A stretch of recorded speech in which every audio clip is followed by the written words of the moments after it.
kami coba ingatkan tentang doa Nabi sallallahu alaihi wasallam dalam setiap kesempatan pasca salat yang tersebut dalam hadis riwayat Ibnu Majah itu nomor hadis 925 bahwa Nabi sallallahu alaihi wasallam senantiasa berdoa memohon kepada Allah dalam 3 hal dengan kalimat yang singkat tapi isinya begitu padat.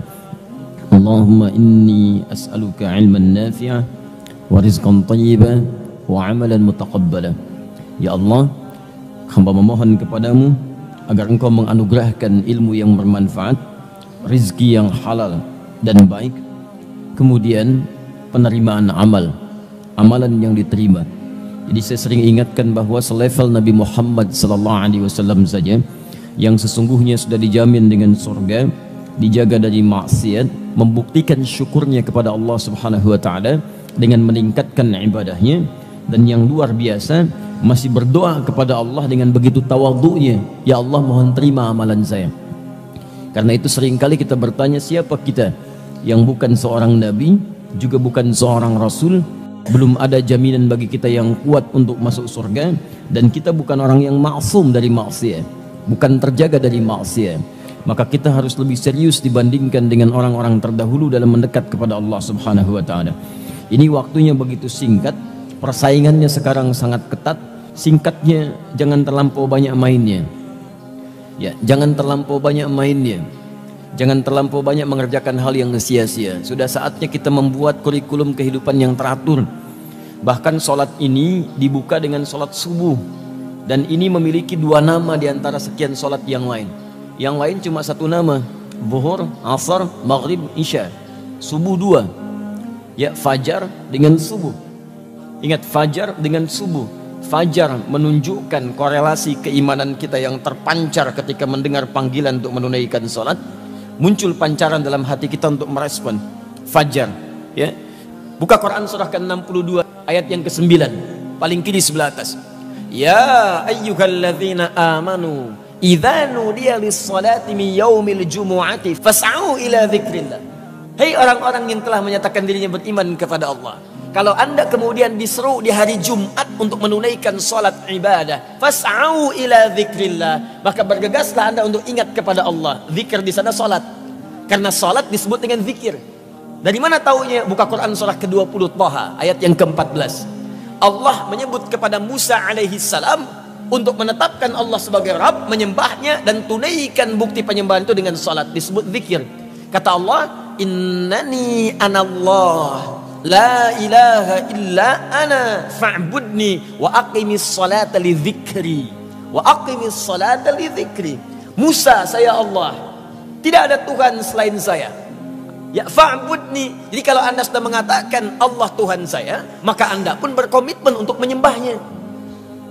Oh, hati-hati nih, orang yang mengatakan asyhadu an la ilaha illallah, tidak cukup dengan mengatakan saya muslim, percaya dengan Allah. Anda dituntut membuktikan kepercayaan dan keyakinan itu dengan pembuktian penyembahan kepada Allah.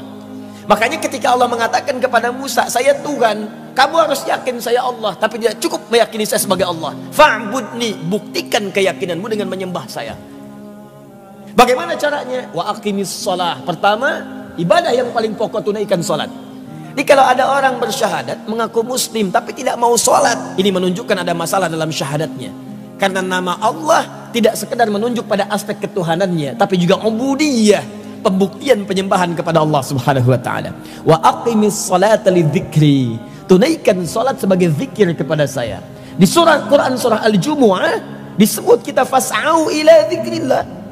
Kalau sudah tiba hari Jumat, cepat-cepat siapkan diri untuk menunaikan sholat Jumat sebagai zikir kita kepada Allah. Kalimatnya menggunakan fas'au. Bersegera di sana, siap-siap mandi dulu, siapkan wewangian. Di kalau waktu Jumatnya misal 11.58, ya antum siap-siap dari jam 11. Siap-siap dari setengah 11. Bahkan malamnya siapkan di pakaian untuk Jumat. Ini wewangiannya. Saya mau Jumatan di masjid mana? Jarak dari kantor ke masjid sekian.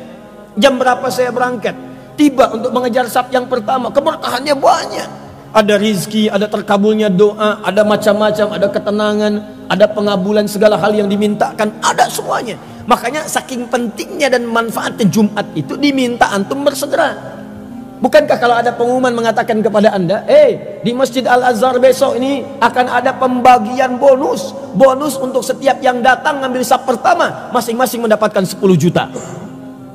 Kalau jamnya ditetapkan 11.58, pembagian jam 12 ya. Untuk saf pertama aja 50 orang pertama. Saya tanya, antum datang jam berapa?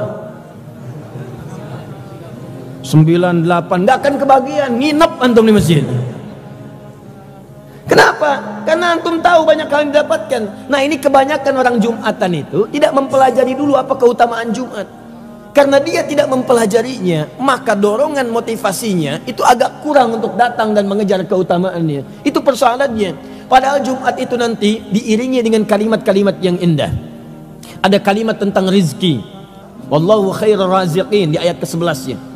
Ada kalimat nanti penyandingan dengan munculnya banyak relasi, ayat ke-10-nya.